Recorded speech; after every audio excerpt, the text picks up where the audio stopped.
मैं नहीं जानता कि आप क्या समझ रहे हैं, मैं कौन हूँ और क्या आशा कर रहे हैं कि मैं क्या कहने जा रहा हूँ। शायद आप ये सोचते हो कि मैं इस नाटक में कोई निश्चित इकाई हूँ, कोई अभिनेता, प्रस्तुतकर्ता, व्यवस्थापक या कोई और। परंतु मैं अपने संबंध में निश्चित रूप से कुछ भी नहीं कह सकता, उसी तरह से जिस तरह से इस नाटक के संबंध में कुछ नहीं कह सकता। यह नाटक भी मेरी तरह अपने आप में अनिश्चित है, और अनिश्चित होने का कारण ये है, खैर कारण के बारे में बात करना बेकार है, क्योंकि कारण तो हर एक चीज़ का कुछ न कुछ होता ही है। और जब मैं अपने संबंध में निश्चित नहीं हूँ तो किसी और चीज़ के कारण या कारण के संबंध में कैसे निश्चित हो सकता हूँ।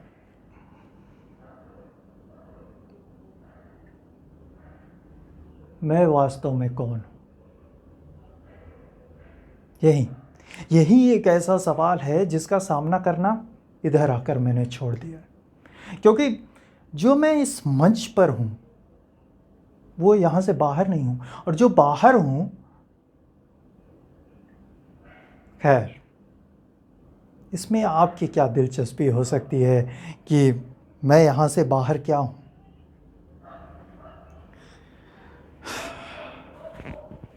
अपने बारे में इतना कह देना काफ़ी है कि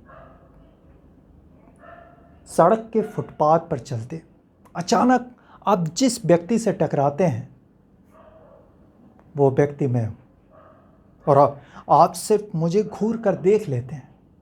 इसके अलावा कोई मतलब नहीं रखते कि मैं कौन हूँ, क्या काम करता हूँ, किस किस से मिलता हूँ।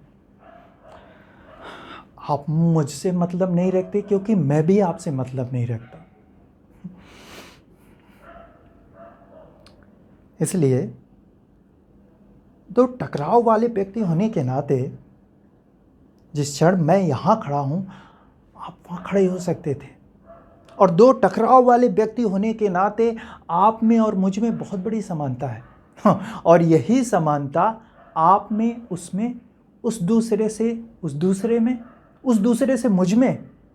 बहरहाल इस गणित की पहेली में कुछ नहीं रखा है।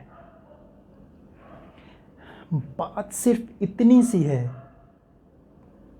कि विभाजित होकर किसी न किसी अंश में मैं आप में से हर एक व्यक्ति हूँ। और जी हाँ, यही एक ऐसा कारण है जो मेरी भूमिका इस नाटक में अनिश्चित कर देता है।